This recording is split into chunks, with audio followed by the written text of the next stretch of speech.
I've talked primarily about the Commission's omissions, but there is another remarkable dimension, the revisionism of this report.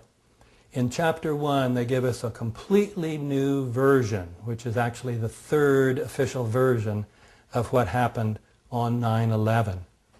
This version is clearly intended to absolve the Pentagon of all blame by portraying the FAA as staffed by incompetent bunglers, ones who couldn't recognize a hijacking when all 3 or 4 regular characteristics were staring them in the face.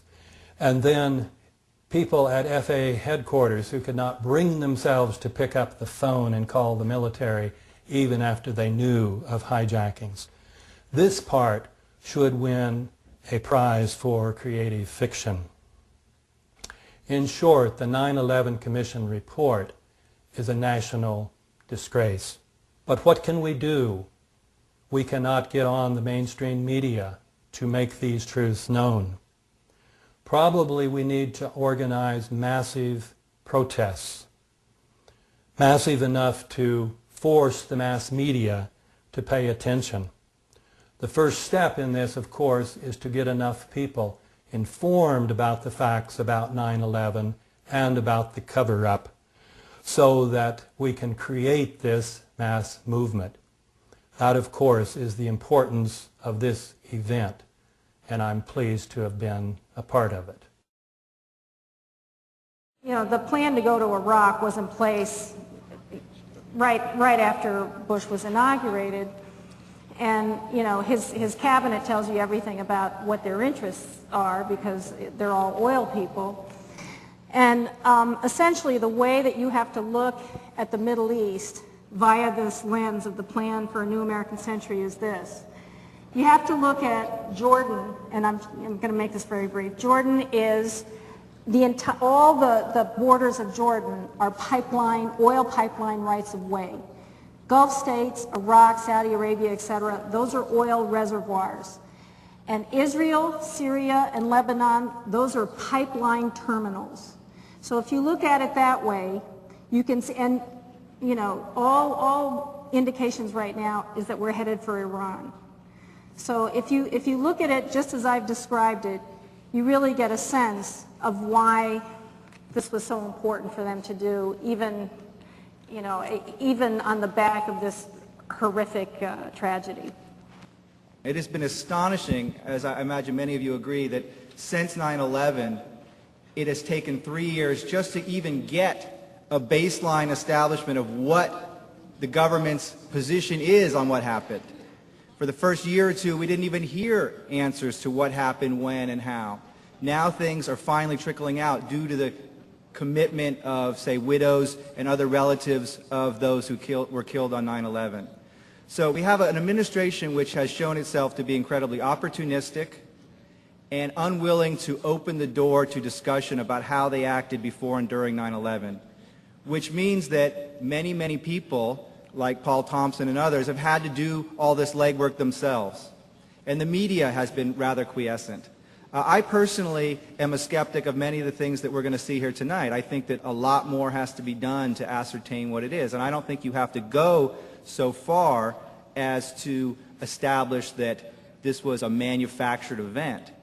But clearly what we know already is bad enough.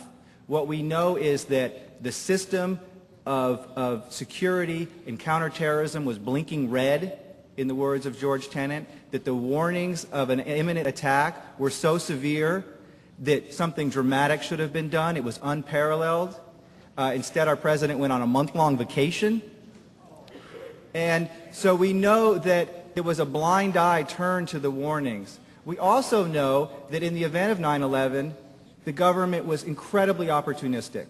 That these same guys who were in PNAC, who were in the American Enterprise Institute, and who were strewn throughout the top level of the government, quickly, within hours, seized on this event to push their pet obsession of invading Iraq, which, as most of you probably know by now, did not have weapons of mass destruction, was not a threat to us, did nothing to do with 9/11. And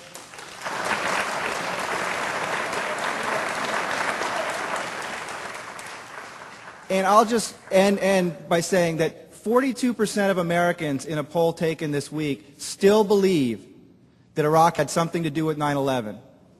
So that means that we have our work cut out for us to talk to that 42% and say, where is your head? What are you thinking? Can you read this? Can you look at this? Can you think about this again? Because I imagine that all of you are here and this conference is happening because of the internet. 20, 30 years ago, you could not have had this level of response to an event like this without the media taking part. You guys are all part of the media now, and you can all have enormous power by using that and talking to people. The other night, we had a similar meeting, and there was a discussion about the dire situation with oil. We're running out of supplies. I want to know if the people on this panel think that there's a solution, since we're so dependent on oil.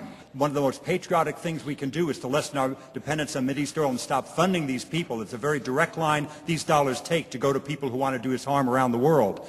And a hybrid vehicle, it cost me $95 from LA to Pittsburgh. You can't buy a Greyhound ticket for $95 LA to Pittsburgh.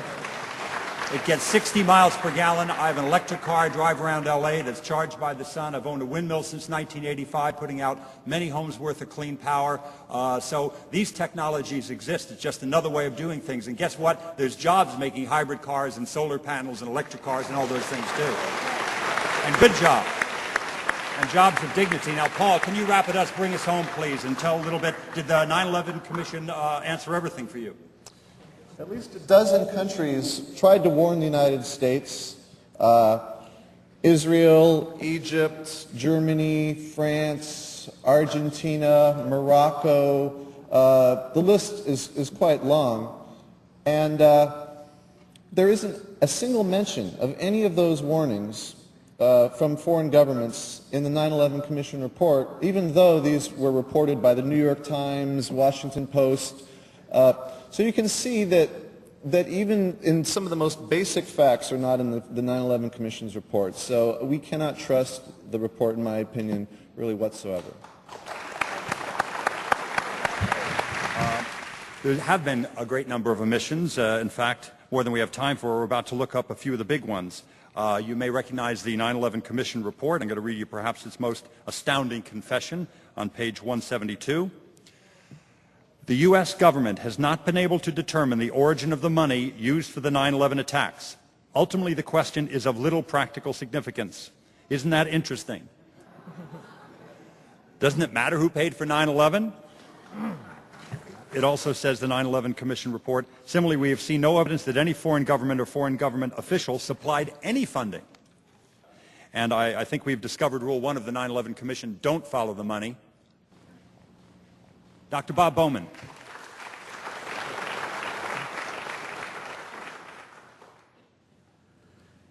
What was going through the President's mind gets to the very important question that Jenna asked earlier about culpability and what do we believe, and was this just something that dropped into their laps or whatever. We have, in attempting to answer this, we have three different kinds of information. I'm not going to go into them. You've been exposed to a lot of them tonight and will be to more of them. A lot of these pieces of information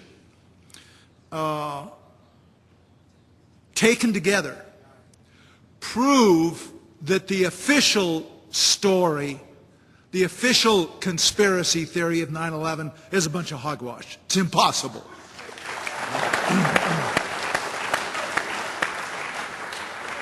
But they don't prove what really happened and who was responsible. But there's a second group of facts having to do with the cover-up. And, you know, these are a whole bunch of things like the confiscation